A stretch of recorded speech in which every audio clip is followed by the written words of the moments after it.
Jornal das 8, com a edição de Luís Soares. E Luís, a Ministra do Trabalho considera que o chumbo da reforma laboral no Parlamento é uma derrota para o país. A reação de Maria do Rosário Palma Ramalho, que falava aos jornalistas no Parlamento, antes de uma audição parlamentar sobre outro tema também ele polémico, a prestação social única, a Ministra afasta a admissão e explica que o país fica a perder com este chumbo. Eu julgo que é sobretudo uma derrota para o país, porque de facto perdeu-se uma oportunidade histórica de permitir que Portugal avançasse numa matéria em que está muito mal na cauda da Europa, em termos de salários, em termos de produtividade, e esta reforma contribuía de uma forma equilibrada, ou seja, sem desguarnecer de modo algum os direitos dos trabalhadores, no sentido de pôr Portugal mais próximo da Europa. E ao não conseguirmos isso, naturalmente que é uma oportunidade perdida para o país. E à semelhança do que tinha feito o Primeiro-Ministro, Maria do Rosário Palma Ramalho responsabiliza o Chega por este desfecho. O Governo de Portugal tem um elevadíssimo sentido institucional e, portanto, em caso algum, poderia trocar qualquer reforma que fosse pelo hipotecar das pensões dos portugueses, porque isso significaria quebrar o contrato de confiança que os portugueses têm com o Estado relativamente às suas pensões futuras. E como foi essa a razão pela qual não se fez acordo com o partido do Chega, evidentemente que o Governo está tranquilo e claro que os portugueses vão também tirar as suas ilações da razão pela qual não se fez este acordo. O Governo está tranquilo, garante a Ministra do Trabalho nestas declarações aos jornalistas no Parlamento. Na próxima hora será a vez de André Ventura também prestar declarações. Ele que continua nas redes sociais a reagir a este chumbo do pacote laboral. Numa mensagem na rede social X, André Ventura escreve que quem derrotou este pacote laboral foi o Chega e diz que assume essa posição sem medos. E o Observatório de Segurança, Criminalidade Organizada e Terrorismo defende que Luís Montenegro devia ter sido informado da tentativa de ataque do grupo armillar lusitano antes de ser feita a divulgação na comunicação social. Foi uma queixa feita esta tarde pelo Primeiro-Ministro. Ele lamentou não ter sido informado pelas autoridades, mas sim através da comunicação social, ainda numa altura em que estava incontactável e por isso tornou-se num momento delicado para ele e para a família.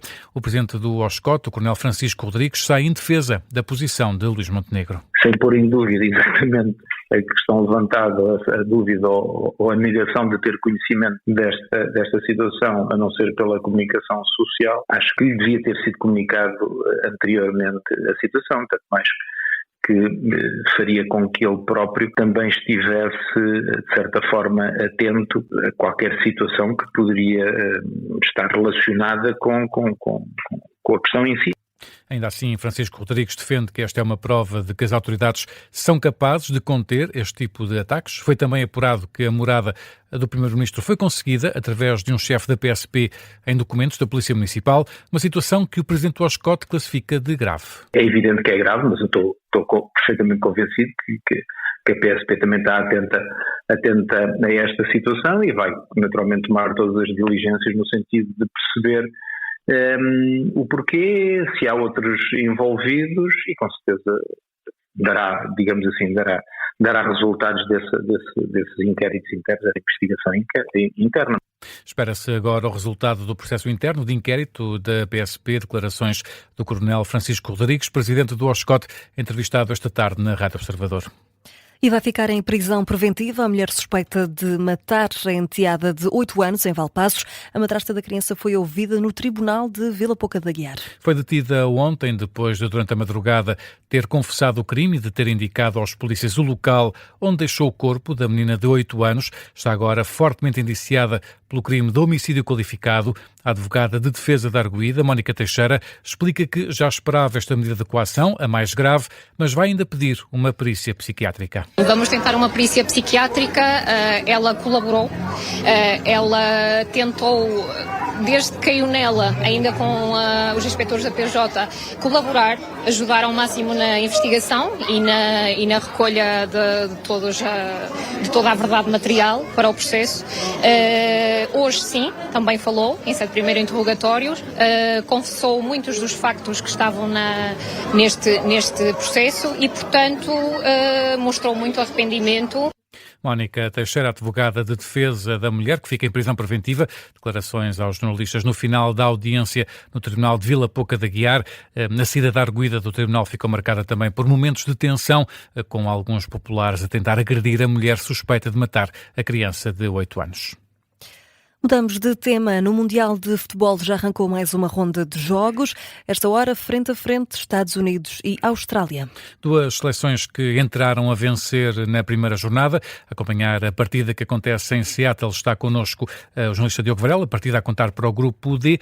Diogo, um jogo que começou mesmo há instantes. Sim, Luís, está com praticamente 5 minutos. Ainda não tivemos qualquer golo. Mantém-se esse 0-0 inaugural. Ora, o primeiro aviso pertenceu à formação australiana, agora também aos Estados Unidos, que tenta chegar ao golo, mas há uma falta atacante e a bola vai pertencer à formação da Austrália. Ora, este jogo tem elevada importância para as duas equipas, uma vez que, como tu disseste, Luís, ambas entraram a vencer. Se o voltarem a fazer, quem ganhar hoje passa a estar automaticamente qualificado, tal como aconteceu com o México ontem, a única seleção já qualificada para os 16avos de final.